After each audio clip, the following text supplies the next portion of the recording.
doing family stuff, man. I mean, my wife was pregnant all of camp. We just had our first baby boy. Just Congrats, man. You know, Keith Fitzgerald Thurman the third. You know, K3 baby, and just like how K3 was just born, I'm about to be a 3-time world champion, man. So, you know, I'm just trying to be optimistic, and I just feel, man, you know, a lot has happened, and you know, anytime we all watch these podcasts these days, and you know, you see a lot of successful people, but it's only in this sharing where you really get to hear how some of these billionaires became billionaires, how some of these multi-millionaires became multi-millionaires, and a lot of them lost before they really succeeded, right? They experienced some kind of loss, you know, and I only have one loss on my career. It's not like I've experienced all these losses, but what did Keith Thurman lose? Time. But what time is better than now to remember who Keith Thurman is, to remember what I bring to the sport of boxing, and to try to take out the towering inferno, one of just the freaks at 154. You know, they don't know who really can handle it, who really is going to be able to get past this kid. He's in his prime. He comes ready to fight. He's in shape. He's an obstacle course who walks around town, you know. And so I just love challenges. I always have. I always will. I look forward to the competition. And I told you, his chin's not 6'5", people. Watch what happens fighting. Yeah, you know, that's an interesting point that you bring up, because that's the big thing with Sebastian is his height, but also his reach, being able to navigate that reach. We saw over the last weekend Teofimo having difficulty navigating the reach of the pool. Like, how do you go ahead and approach something like that with someone that has just such a big reach over you? You live and you learn, right? So who never had a reach advantage in one mini fight? Manny. So what do I need to do? You like Manny? It's not that hard. If you know boxing, it's not that hard. The question is, does Keith Thurman have the capacity to do that? Do I have feet? Do I have the footwork that can spring in and spring out? Oh, I do. I do? Oh, I didn't know. I wasn't sure. I signed the contract. I really wasn't sure if I could do it, Marco. I wasn't sure. Okay, thank you. Now that you clarified, I have more confidence in myself. I'm the end-all be-all when it comes to issues like that. You know? Okay. I've been around the block. I've seen you for how many years now? 7, 8 years? It will never stop being a challenge. From round 1 to round 9, it will never stop being a challenge. But my moments will be created by my ability to get in position. When you say a fighter had a hard time, them having a hard time, I didn't even watch the fight, you know me, I didn't watch the fight.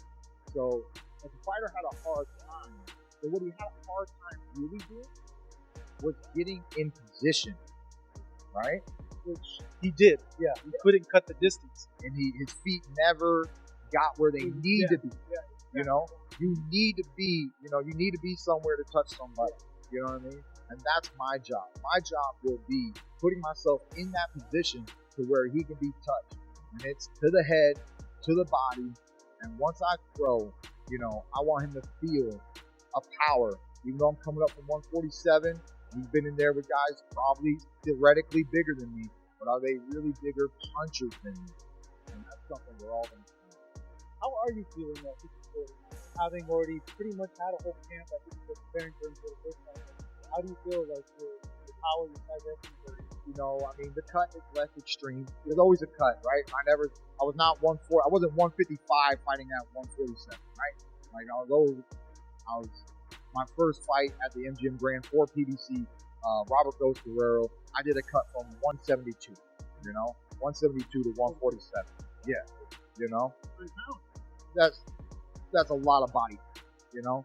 And with body fat, you melt that off with diet and exercise, and the fat melts off, right? Real size, you can't really change real size. You can lose a little bit of muscle mass, but you know, yeah. So the overall pool, that last pool, it's It's less taxing on the body, which is just good for me at the age that I'm at. I did a lot of great things at 147.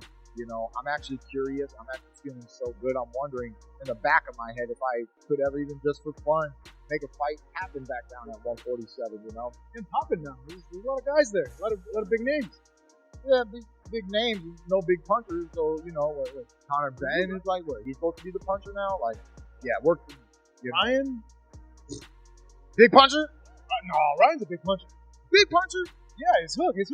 If he catches you hook, you don't come up. 47. He's fighting at 47. But you consider him a welterweight puncher? You'd probably have more nuance to that. No, I remember. What you're saying is, you got Boots at 54. Boots at 54. no, where was he? He was at 47. Where was he world champion at? 47. Okay. And so you think Ryan got a bigger punch than that? Bigger punch than, you know what I'm saying? Yeah, because when Ryan touches you, you when he touches lightweights, he hasn't dropped real welterweight. Is there even a real welterweight in the welterweight division? I think Conor Ben's the only real welterweight left at 147. So this new welterweight game is lightweights moving up. Okay? There's no OG 147. And with that, I can't give Ryan the credit with that. Okay. Yeah, with that. How likely is it though, with those names that you're like, 47 looks pretty good. Oh my gosh. I mean, I could eat him up like Tic Tacs, baby. I mean, I already beat Mario Barrios, schooled him. He's champion and remaining champion. He got back-to-back draws. That's a history in the making. Not an entertaining one, but it's history in the making. Draw and so let's see if Ryan can, beat him. And then, like I said, they're all lightweights moving up. So then if they were to ever try to see us at 54, then they're playing with fire once again, stepping into somebody else's territory once again, it's boxing, man, and we want to make great fights, and sometimes it takes great names to sell big fights. And so we are, like I said, I already slapped Mario Barrios up, outclassed him. So it would take Ryan to get a win. And you know what I'm not happy with right now, because people were asking me about the Timo fight. I said, look, we're not going to... Hey, what's up, everybody? Marcos Villegas for Fight Up TV here in Hollywood. Be enjoying with Keith Thurman, who gave me a shout out during the press conference. Thanks for that. It was Ray, and you called him Marcos. Hey, I'll take the free plug. It's all good, man. Take it. Hey, man. Let me see my man. We go way back. We do, man. Fundura, you getting